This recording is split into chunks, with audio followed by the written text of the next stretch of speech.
Falando agora então da temperatura, na temperatura a gente tem como conceito que é o equilíbrio entre a produção de calor, né, pelo organismo e a forma com que esse organismo tem a capacidade de perder esse calor, de externar esse calor. Então, todos os nossos órgãos, eles possuem mecanismos de funcionamento e esses mecanismos eles produzem calor. O estômago, o intestino, o coração, os pulmões, todos eles fazem movimentos. Esses movimentos, eles produzem calor e têm a função reguladora, termorreguladora do corpo, onde essas funções elas são externadas. Esse calor, na verdade, ele é externado. Então a gente pode sofrer alterações ambientais, onde, né, o frio ou o calor vai fazer com que essa temperatura corporal se altere, né, fique mais baixa ou mais alta, mas o corpo ele tem esse mecanismo de sempre manter a temperatura ideal, independentemente do ambiente externo. Só se ele realmente for muito, muito extremo.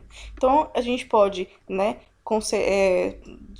de forma clínica, tá? A gente pode avaliar essa temperatura através da axila, através da boca e através do ânus, que é a retal. Então, os seres humanos eles são homotérmicos, ou seja, a gente é capaz aí de regular a nossa própria temperatura. Então a gente tem esses vários tipos de locais para poder aferir. A gente também tem a aferição através da corrente sanguínea, né, quando o paciente está em UTI, mas clinicamente a gente só usa mesmo esse tipo de aferição. Essa última imagem do garotinho com o termômetro na testa é um termômetro que utiliza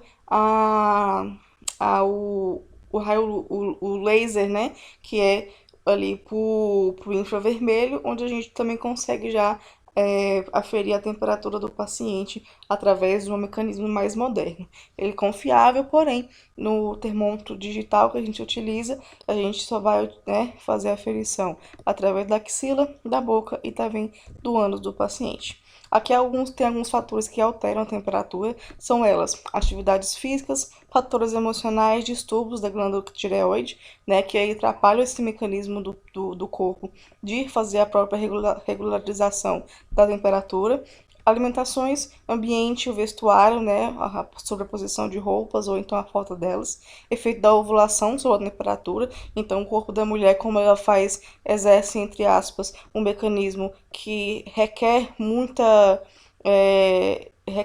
funcionalidade do corpo, nossa temperatura aumenta quando a gente está ovulando.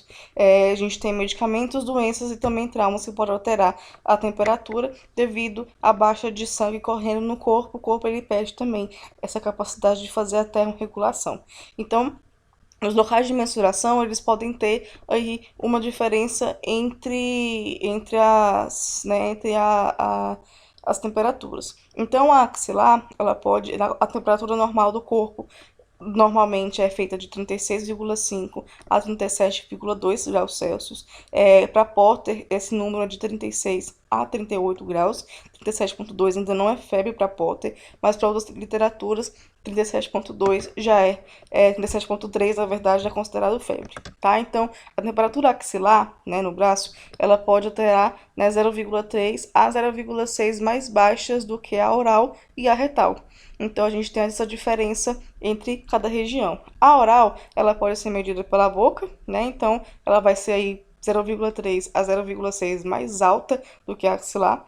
E a retal, ela tende a ser 0,6 mais alta do que a oral, por se tratar de uma mucosa, ela é mais fidedigna em relação à temperatura interna do corpo.